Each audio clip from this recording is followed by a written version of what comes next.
Winner sa Cinemalaya Philippine Independent Film Festival ang kapuso stars na sina Martin Del Rosario at Pokwang.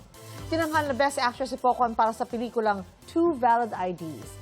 Katay niya sa award ang isa pang aktres na si Ruby Ruiz para naman sa status rejected. Si Martin naman ang itinanghal na Best Actor para sa Tayo Lang ang Nakakaalam.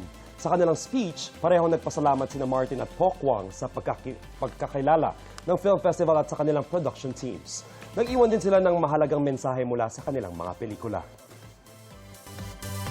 May mga bagay na pinipili nilang itago at huwag sabihin dahil sa takot na ma-judge ng ating lipunan. Marami na nagbago. Sabi nga nila, malayo na, pero malayo pa.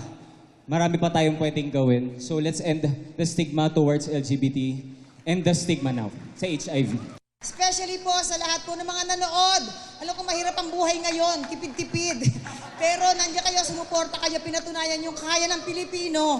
Kaya natin po, bangon industriya. Sa lahat ng mga Pilipino, mga pinagdadanasan po, huwag kayong mawala ng pag-asa.